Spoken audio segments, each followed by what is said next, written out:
Let's start with these two photos side by side. I bought this dress in my 30s when I was a spin instructor working at multiple gyms with 3 young kids, and I had a holiday event to attend. I knew that my plan of working out harder, eating less would help me fit into this dress that did not fit me when I bought it. I did what so many people do. I trained hard and I had all the tools available for me. Well, let's just say the dress never fit. I needed to buy one 2 sizes larger for the event. It has never been just about vanity for me, but of course, that is an underlying piece of this journey for everybody. And I've been under medical supervision for weight loss my entire life.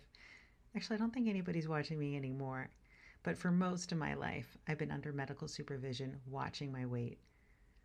It started early on in the bottle.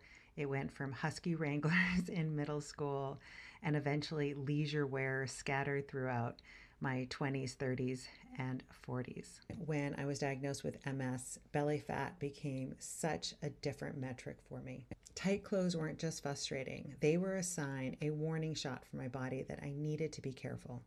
Years later, when I was deep in the fitness industry, managing a studio for women, owned by men, with a program designed by men for the female body, I made the connection that if I could fit into that dress, it would be a great marketing tool. So I followed the plan given to me by the owners and it worked. I stuffed myself into that dress and I wanted to experience everything my clients experienced. I thought it was so important as a coach to understand their journey.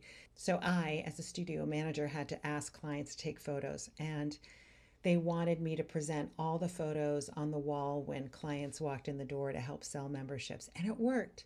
So, in order to really embrace the process, I stepped into it as a client as well and did a photo shoot. I worked really hard to fit into that dress. I ate Quest bars, I drank water, I did my designated HIIT workouts, I lifted, and I stuffed myself into that dress for that photo shoot with a couple other of my clients. And while I was doing that photo shoot, I was really excited. I had a professional makeup person, hair person. I fit the dress, and it was a great marketing tool. My studio exploded. And then I came to the conclusion that I started to notice after being there for a long time that the people on the wall did not look that way every single day. They couldn't fit into the outfit, that little black dress they used for the photo shoot. And I'm like, what is wrong with this plan? It doesn't help people maintain their results. And nobody was asking, what's your doctor's appointments going to be like in 5 years? Or what's the final 10 years of your life going to feel like with this plan? We were just focused on the photo shoot.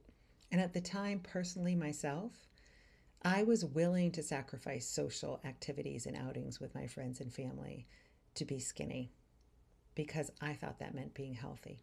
I still considered it more important to be skinny than to sleep well. And I started to ignore all the injuries and warning signs that my body was telling me that maybe this wasn't the right plan. During perimenopause at 49, my body just started screaming at the top of its lungs, and I could not ignore it anymore. Couldn't fit into my clothes. I wore overalls for an entire year. And every gynecologist I met with just said this was the normal part of aging. And it didn't make any sense because I was following all the rules.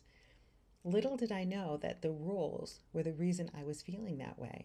I recognized that this weight gain was not a product of just menopause.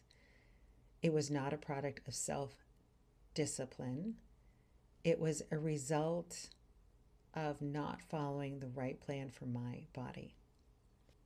And the result was that dress has fit every single day this year. The channel is about thriving beyond a diagnosis. Whether it's plantar fasciitis, MS, or lupus, there is more to life than your diagnosis. If that's what you're looking for, click the subscribe button below and let's thrive beyond the diagnosis.